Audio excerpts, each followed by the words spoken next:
que para ele estava bom, estava tranquilo. A Bíblia vai dizer que o papel dos amigos daquele rapaz era levar ele até a frente do templo. E trazendo para o tempo de hoje, o que é templo? Naquela época era um templo, hoje podemos se dizer que era uma igreja. Imagine comigo nesta noite, um aleijado, um homem coxo desde a sua mocidade, dependendo de pessoas para trazer ele até a frente da igreja, para depender da bondade dos fiéis, de prover algo até mesmo para ele comer. A Bíblia não vai dizer para que ele ganhe, para que o que ele fazia com o dinheiro que ele arrecadava, mas acredito eu que desde a mocidade até adulto, muito dinheiro ele recebeu. E virou uma coisa contínua, meu pastor. Virou uma coisa que todo dia ele se acostumava a fazer. Virou uma coisa que todo dia ele se habituava a fazer. E aqui eu vou deixar uma coisa para gravar no coração dos irmãos. Existem dois tipos de providência no mundo hoje. Existe a providência do homem e existe a providência de Deus. Só que muitas das vezes dependemos muito da providência do homem, sendo que temos que depender mais da providência de Deus. Uma pessoa que depende da providência do homem, ela acha que o homem vai resolver a sua questão. E na maioria das vezes o homem até consegue resolver a questão. Só que, reparem uma coisa, quando a Bíblia vai dizer que o homem olha para Pedro e João subindo no templo, ele está desde a sua infância pedindo esmola, ele está desde a sua infância dependendo de migalha, ele está desde a sua infância dependendo de pessoas. Acredito eu, se era um templo, se era uma igreja, existia um corpo de membros, existia um corpo de obreiro, existia um corpo, existia um sacerdote naquele lugar, a qual vê aquele homem desde a sua mocidade. E muitas das vezes até deve ter se cansado de ofertar uma esmola àquele homem. Só que agora a Bíblia vai dizer que está subindo dois homens de Deus. Qual é a diferença, irmão Cauã? A diferença é que a esmola que um estava dando a ele era a provisão do homem. Só que quando Pedro e João estão subindo ao templo, agora Pedro e João estão subindo ao templo para orar, para depender de Deus, porque quem ora não se vitimiza. Quem ora está dizendo, eu dependo de Deus. Glória. E a Bíblia vai relatar que era a 9ª hora. Eles oravam pela 9ª vez naquele momento, subindo ao templo. E uma coisa que me chama muita atenção é que o coxo vai olhar para ele e capture comigo nesta noite. O coxo está olhando para Pedro e João subindo. Eu acredito que deve estar pensando assim: mais um que eu vou pedir uma esmola, mais um que vai trazer meu pão para casa, mais um que eu vou depender. Ele olha para Pedro e para João e fala assim: me dá uma esmola, deixa eu depender do homem mais uma vez para fazer algo por mim.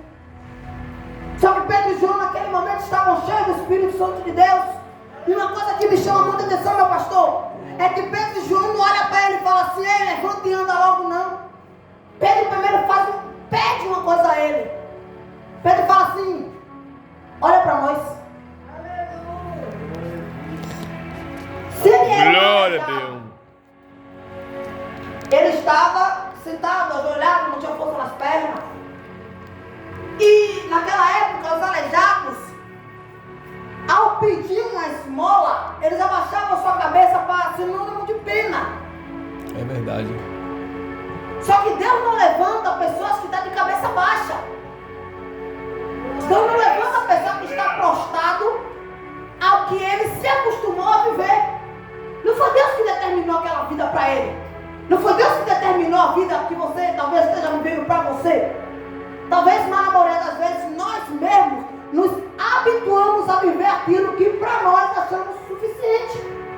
Eu não quero mudar de vida porque aqui está bom. Eu não quero mudar de vida porque aqui está maravilhoso. Eu não quero mais depender de Deus porque tem um irmão ciclano, fulano que me ajuda. Eu não quero mais depender de igreja porque tem um ciclano que me ajuda nessa área. Eu não quero mais depender de ir a determinado lugar que Deus está mandando ir porque eu tenho uma situação melhor para fazer. A gente para um tempo de depender de Deus. Espírito Santo de Deus. A gente que eu falo, o cérebro humano. Porque o mundo no dia de hoje está assim, irmão.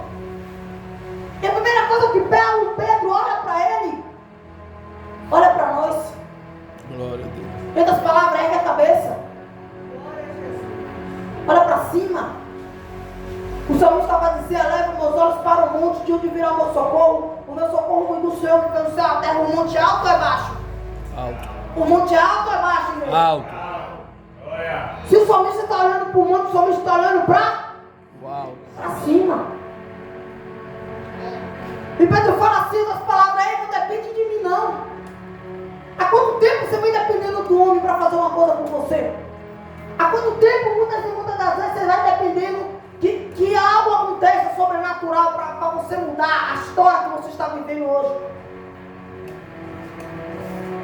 Existem algumas coisas na vida de nós, da gente, que só a provisão de Deus, irmão. E não tem para onde correr, não tem como discutir. Quando aquele coxo olha para cima, ele ganha a primeira coisa, a visão. Mas ele era aleijado, não era cego. Mas a pior coisa que existe hoje, pastor, é uma pessoa que não tem as pernas e também não tem a visão de melhoria. É verdade. Ou uma pessoa que tem a perna, mas não tem a visão de melhoria. Porque eu acredito que dentro daquele tempo existia mais homens e mulheres de Deus. Porque em vez de ele pedir para os colegas, colaboradores, amigos, levar ele à frente do templo, porque ele não pediu para levar para dentro do templo? Porque a visão dele ele não podia passar daquilo ali. A visão dele é desde menino, ele sendo humilhado na maioria das vezes cuspido, na maioria das vezes pessoas dizendo que não ia dar. Mas desde pequeno ele passa por aquilo. E quando Pedro chama ele e fala assim: olha para nós, olha para cima. Tem um ângulo de nós. Nós não temos prata. Nós não temos ouro. Mas aquilo que nós temos, que foi dado a nós, o que? Provisão de Deus. Isso te dou. Glória. Levanta e anda. Porque ninguém fala sobre isso no meio de nós ultimamente. É muito fácil chegar aqui e dizer que Pedro colocou a mão na aleijada andou. Não foi provisão de Pedro, foi provisão de Deus. Porque Deus já tinha marcado o encontro com aquele aleijado naquele lugar. Glória a Deus. Deus faz ele levantar. Uma coisa que me chama muita atenção, meu pastor. Ele levanta. Não, a Bíblia não vai dizer se ele tinha alguma pontinha na mão ou não tinha nada na mão. Ele poderia muito bem: cara, eu estou com as pernas, eu vou passear, eu vou conhecer o mundo. Eu nunca fui em determinado lugar, eu nunca fui em determinada situação. A primeira coisa que o moço aleijado fez foi ser grato. Glória a Deus. A Bíblia vai dizer que quando ele se levanta na frente do templo, ele entra para dentro do templo para adorar. Glória. E os povos lá dentro ficam espantados. Não era aquele aleijado que desde a mocidade estava ali pedindo esmola? Não era aquele sem futuro? Não era aquela pessoa que não ia ter nada no futuro, não ia ser ninguém? Provisão de Deus é diferente da provisão do homem. A Bíblia vai dizer, em Êxodo capítulo 3, no seu versículo 1 a seguir, que Jesus agora vai marcar também um encontro com Moisés. E Jesus vai falar para Moisés da seguinte forma: Moisés responde: oi. Jesus fala de Deus, fala para ele: Moisés, não te chegues para cá, porque o lugar que tu pisa é terra santa. Mas olhe, eu sou o Deus de teus pais, eu sou o Deus de Abraão, eu sou o Deus de Isaac, eu sou o Deus de Jacó. Eu tenho visto atentamente a aflição do meu povo, eu tenho visto atentamente a aflição do meu povo no Egito. E hoje eu desci com mão sorte para livrá-lo. E Deus agora vai enviar Moisés até o faraó para libertar o povo do Egito. Irmão, porque você está entrando nesse contexto, você vai entender.